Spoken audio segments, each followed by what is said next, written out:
Hey, everybody! It's Carm Capriotto. Aftermarket Week. What? I was supposed going to say Town Hall Academy. Why did I do that? Well, because I do that show too on Fridays. Oh my God! In the studio at the same time. We're here with Aftermarket Weekly. Everyone, good to see you here as we have a great guest host each and every week, and we kind of dig in some really cool and important things that are going on in their world. And we also do the virtual live tour of my guest shop. In fact, who's with me? It's Look at that, Justin Fricky from Car Time Auto Center, Dundas, Minnesota. Hey, Justin. How are you? I'm good, bud. In Minnesota, no snow up there yet?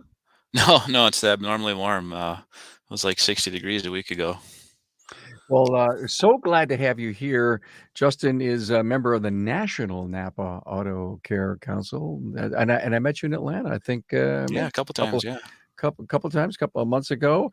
We're here advancing the aftermarket, which is my mission and passion in life, to bring as much business acumen and smarts to the automotive aftermarket. Glad to have you here. Let's see an outdoor picture of Car Time. And remember, everyone, we're going to get an extra special treat because this is also a used car facility. So not only is it automotive service, but it's used cars. And I do want to find out a little bit about what's going on in the used car market. I'm so curious. And so Justin, you just may become my used car go-to guy from now on. Well, If you're whatever I with can do. us, yeah, whatever you can do, thank you. If you're with us in social media, love to have you say hi to us, check in with your city, give us a comment and or a like or share this. It would be kind if you did that. And we're coming to you live from the Dorman OE Fix Studios. There's a little behind the scenes shot of what I lovingly call the Carm Cave. Yes, that's the studio. So, hey man, how's business, Justin? Crazy. I It haven't is. heard it quite called crazy in a while. It is crazy. It's a holiday week here, so it's everybody's trying to get out of town, and normally we're 2 or 3 days out, but on a holiday week when people are traveling, it stacks us out 4 or 5, 6 days sometimes. So you're that far out? I mean, some guys are saying 10 days, but you're out a week. Yeah, we're out till Monday right now, so it's at 4 days of work. We have 11 bays though and 8 mechanics, so that's a lot of production That to is happen. wow. Big place. I think you were telling me that, or I read on your website you've got 65 cars for sale, but you normally keep how many? We try to stock 100. Yeah, 100 cars on the lot, whether they're on the lot or in process to get to the lot. So we're a little short right now. We'll catch up. Well, I can't wait to get back to you and ask you a few questions about the used car business. But Sure. first, our great partners of Dorman, I have something really important to say. Hey, we all know that fixing cars is different than how the OE builds them. Now, take fuel lines, for instance. Fuel lines run and rust along with the chassis of the vehicle by nature. Now, especially in the colder months, trucks can be exposed to snow, salt, or rain, causing failure due to the corroded fittings, deterioration in the line. Now, to help you in your wallet, Dorman Products' team of engineers have redesigned the typical fuel line. Introducing Dorman's flexible stainless steel braided fuel lines. Made from braided stainless steel over flexible PTFE tubing, this upgraded material features a corrosion-resistant design. Each fuel line is an exact fit with the dimensions of each application. Now, improved durability is the highlight of this new design. This innovation is a Dorman OE fix, which means it's something that the original manufacturer doesn't offer. These fuel lines are quality assured and backed by their team of product experts and more than a century of automotive experience. Hey, want to learn more about Dorman's innovations? Visit dormanproducts.com/tour. Hey, thanks so much, Dorman. Hey, this week an extra special episode of a Carmcast is going to be aired. It's going to be tomorrow at noon. We're going to actually talk about the PAVE training program, and that is coming up, going to be December 2nd through the 5th. It's going to be, 2nd, 3rd, 4th, and 5th, 4 days of virtual training, the professional automotive virtual education. We're going to talk to Jerry Truglia, Scott Townsend, Adam Robertson, Mike Anderson, and Vin Waterhouse. It'll be a fun time event, kind of a behind the scenes with PAVE. And this Friday, looks like we're going to have a really good episode of the Town Hall Academy. titled, you ready for this? Maybe You Need a Boss. Interesting. Maybe you need a boss.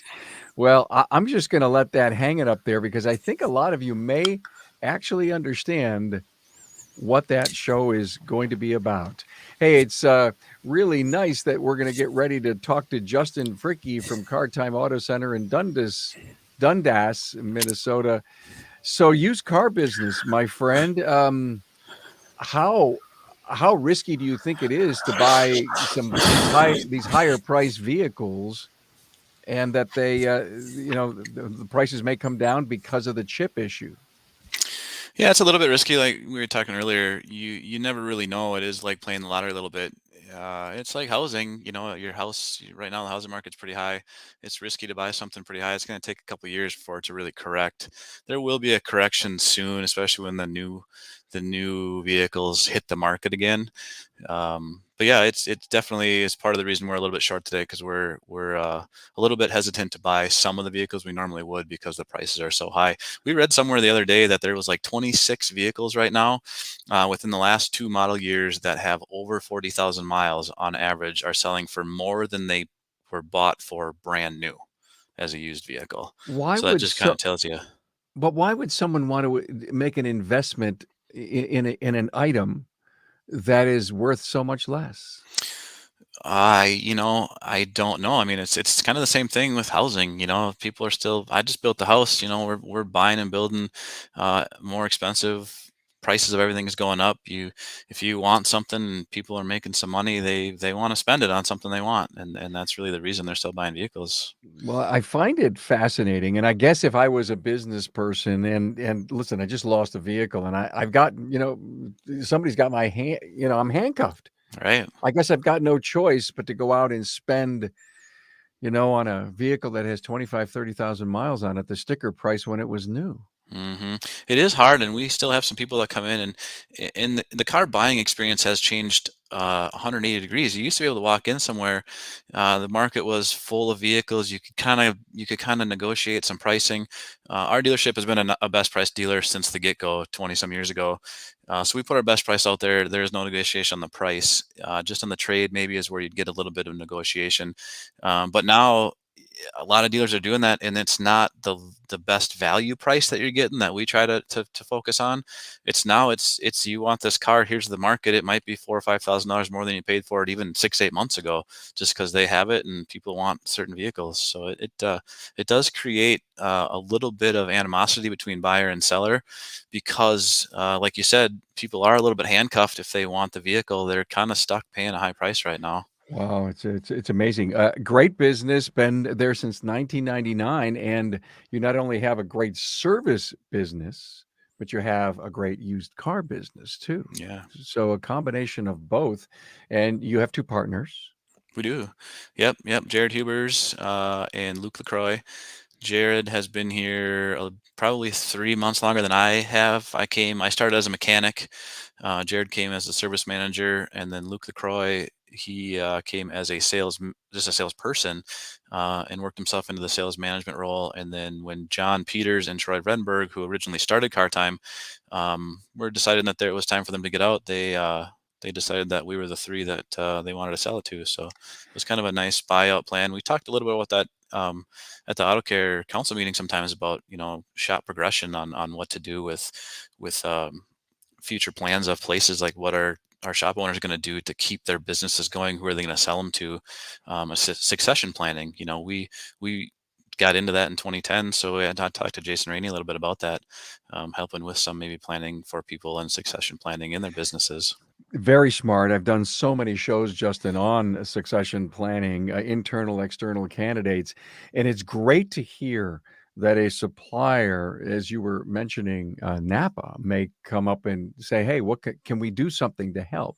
And Mhm. I think that's incredibly important, because the creativity of putting deals together, in my mind, should come from almost every touch point that you have. Mhm.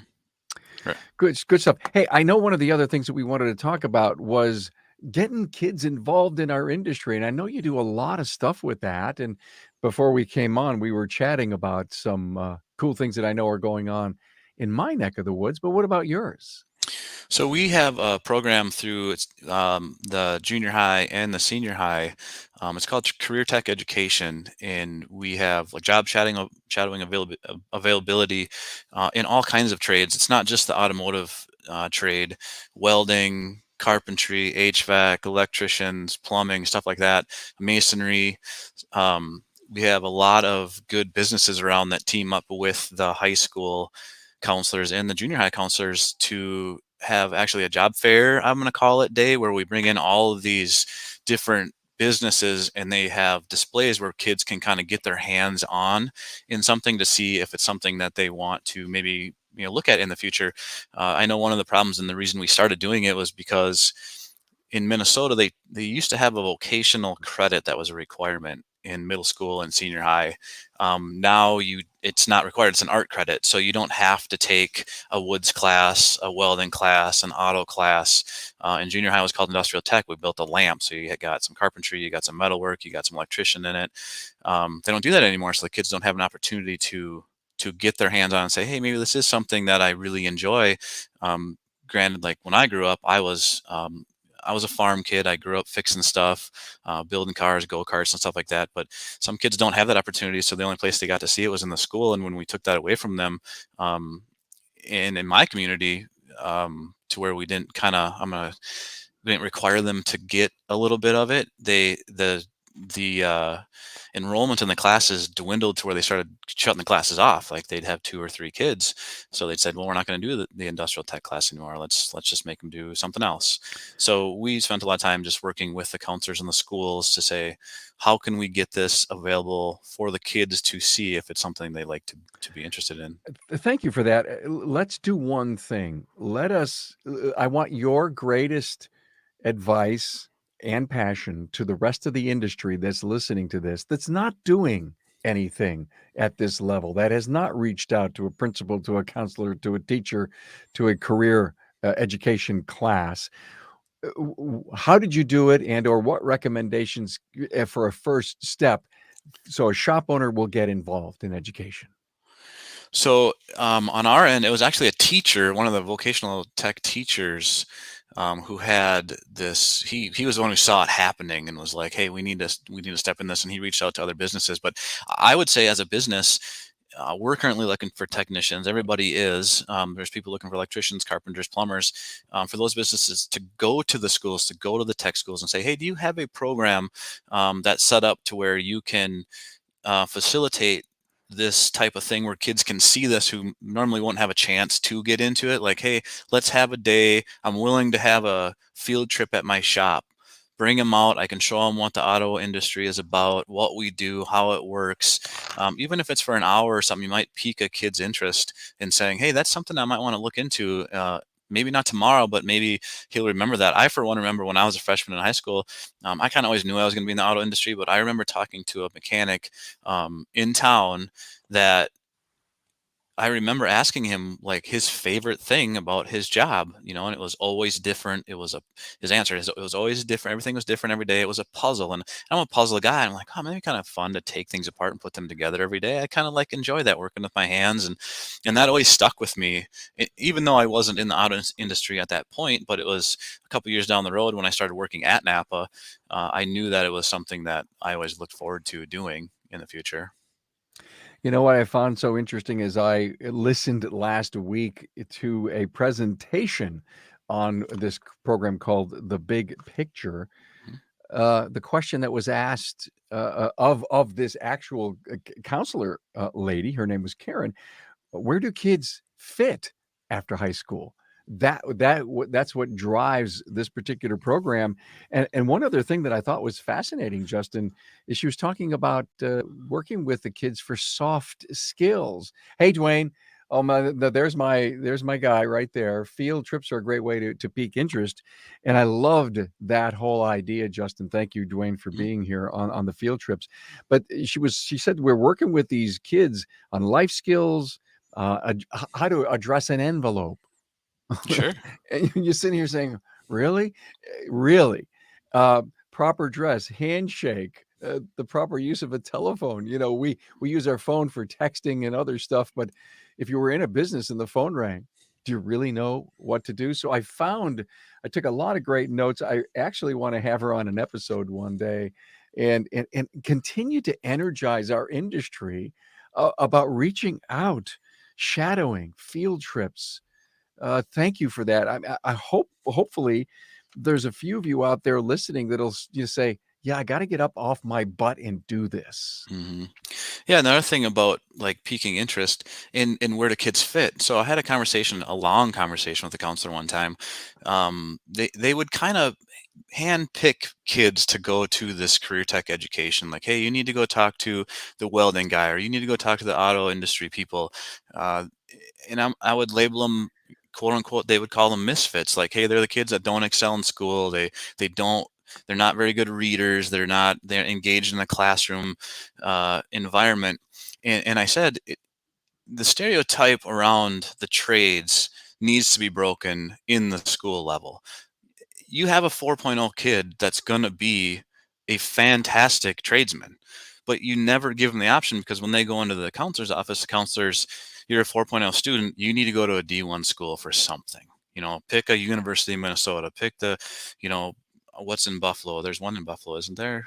All A kinds. college. Yeah. Oh, So yeah. like pick a top school and go get a 4-year degree.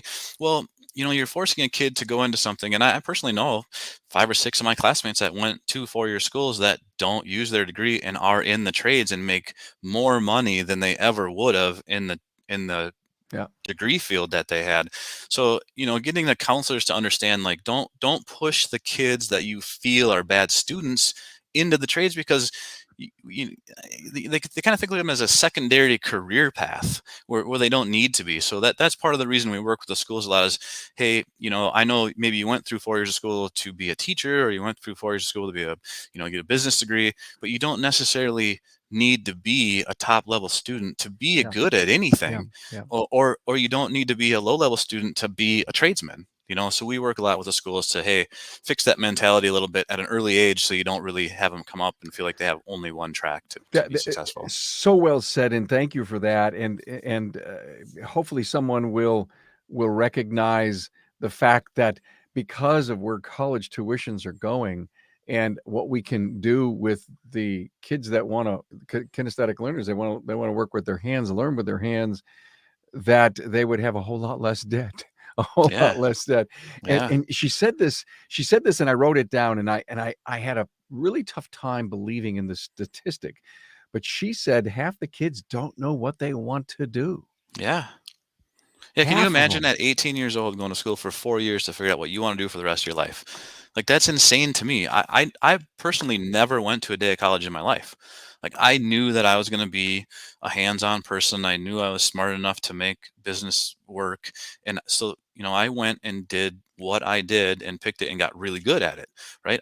You don't have to go to get an education for that. Does it benefit you? Absolutely. I'm not going to talk anybody out of it, but it's one of those things where you just sometimes can work hard, create less debt, like you said, and be extremely successful in anything. And do you have an apprentice going through your shop? Yeah, we have one technician, Tyson. He's on the level 3 of the Napa Auto Care Apprentice Program. So yeah, it's a little bit slow in the beginning to start, but I think he's really turned the corner now, where he's actually getting to learn some more of the automotive technical stuff in that Cool. level. So Yeah. he's enjoying it. Hey, thanks so much. I hope that, in this very short amount of time, we were able to motivate our great constituency out there, all the great people who listen to this podcast. And, as we always say, we just hope we motivate you with one insight Right. and one great idea, and boom, even if it was just one of you today on this show, and or on the future listens, that it'll be. So Justin Fricky, hey, we're going to actually get a tour of your place here in a moment.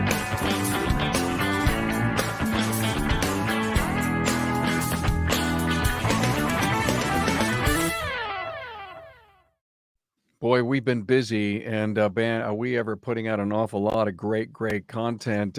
We had a great Carmcast last week, Ready, Set, Vision 2022.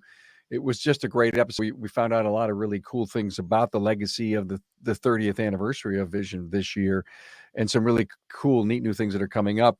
And again, having to do with education, the ASCCA Educational Foundation.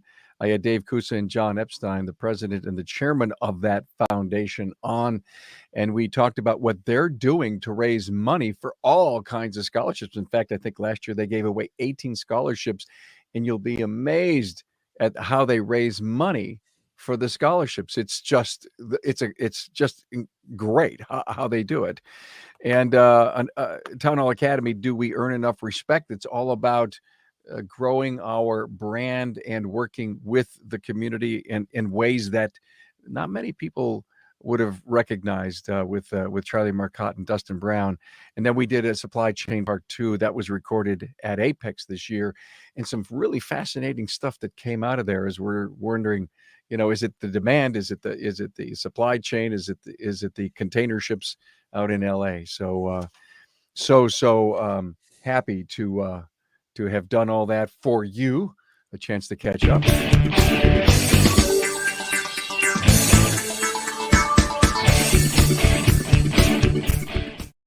Okay, everybody. Wow, you're on the spotlight again, Justin. You're going to narrate this great tour.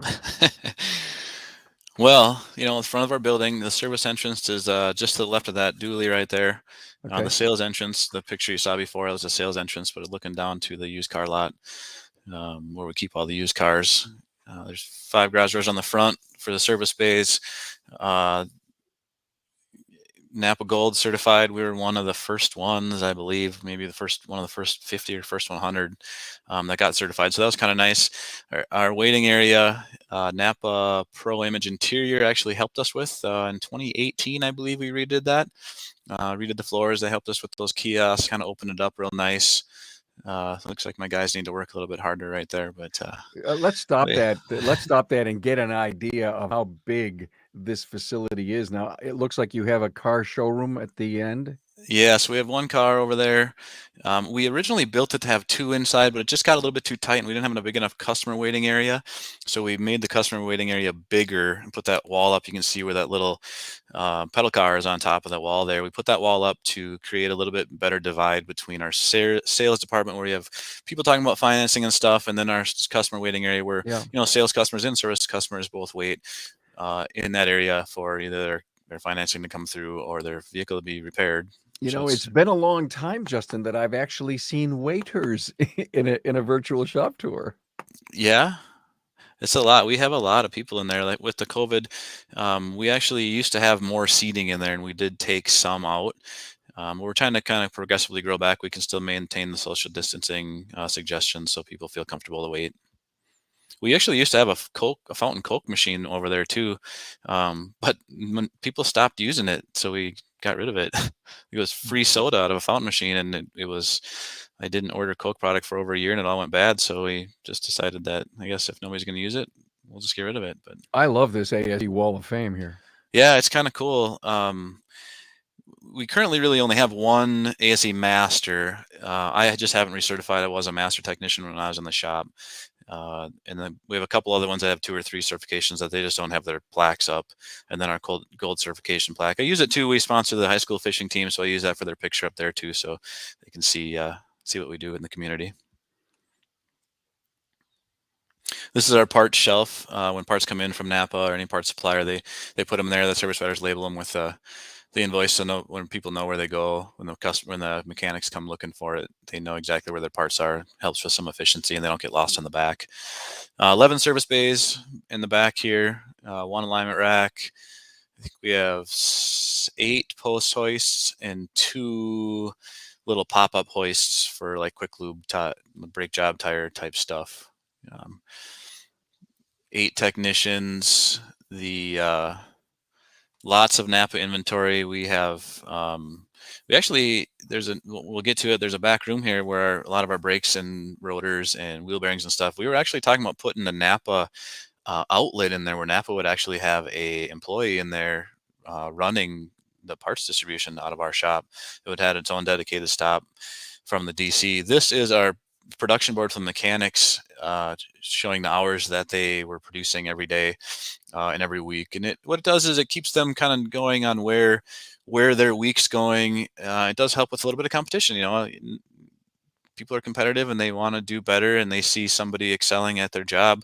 And if Luke is doing 10 and 11 hours a day, Jake is going to strive a little bit harder to get a little bit more production, get a little more efficient at his job. So it helps with efficiency. They know who they can talk to, because the guys who produce more hours are usually a little bit better mechanics. So if they know who they need to talk to, they know when looking at that board who really is a good technician, and if they have any questions, they can ask them.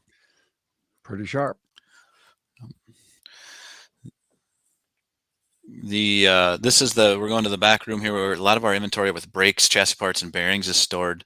Like I said, this is where that Napa was going to put an outlet in there. We ended up not doing it. Logistically, it just didn't work, but lots of brake pads, rotors, wheel bearings, chassis parts on the top row there. We actually had to build the mezzanine on top here, because you build the building and it's always big enough when you build it, and it's never big enough when you build it. So Yeah. we had to add some space up on top. It's basically just office, like files, and we do a lot of invoices, so you got to keep that stuff for 7 years for the IRS, and you got to have somewhere to put it.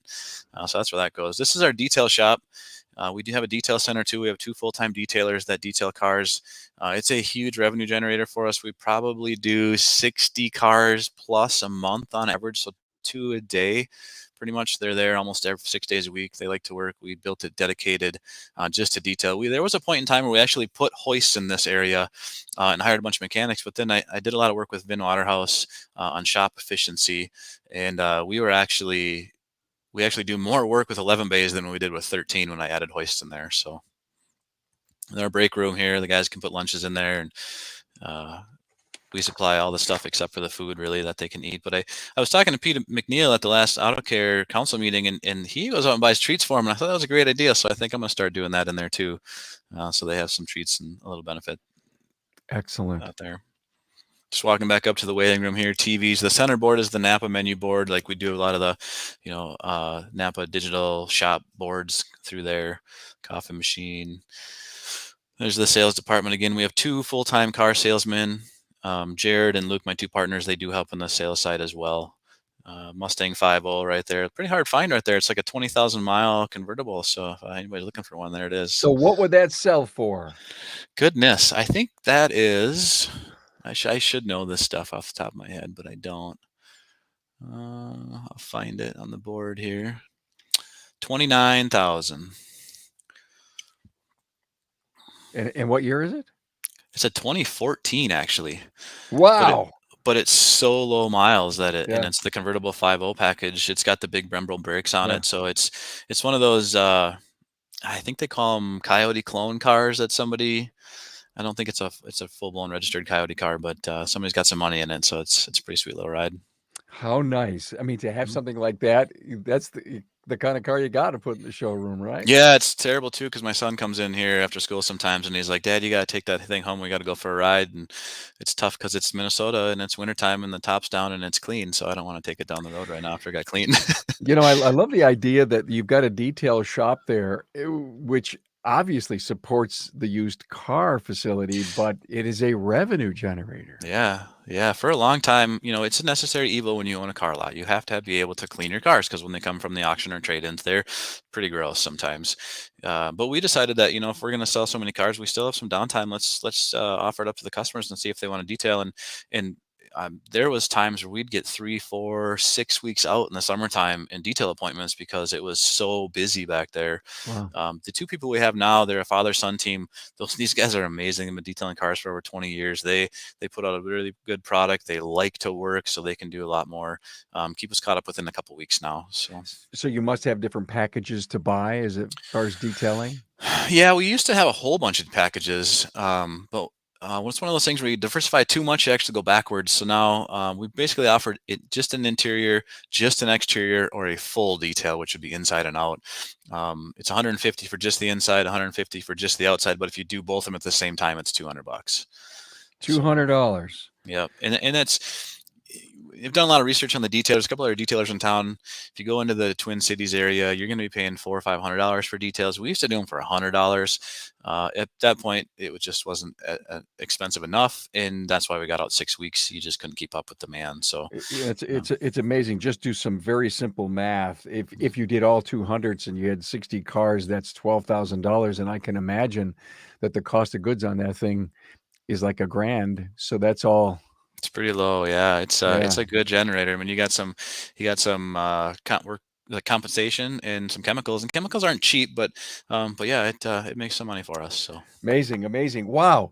It was a great tour. Thank you so much. I really, you're really welcome. like that. What a huge facility. I would love to have you be my used car expert Yeah, uh, anytime. in, in the future. Thank you so much every time. Because people ask me all the time, what should I do? And I can't give them an answer. I just Right. can't. Yeah. Justin Freaky, Car Time Auto Center, Dundas, Minnesota. Thanks so much for being here. Don't forget this. It goes out as a podcast on Saturday. You can listen to this thing or watch it on my YouTube channel. Next week, Becky McGinnis is going to be with us from Auto Vantage Service Center. Really excited about having Becky on and giving us a tour of her place. Again, Justin, thank you so much for being here. Appreciate it. Thanks for having me. Have a great holiday. Yeah, you Great too. Thanksgiving to you, man. Yes. Thank you. Bye-bye.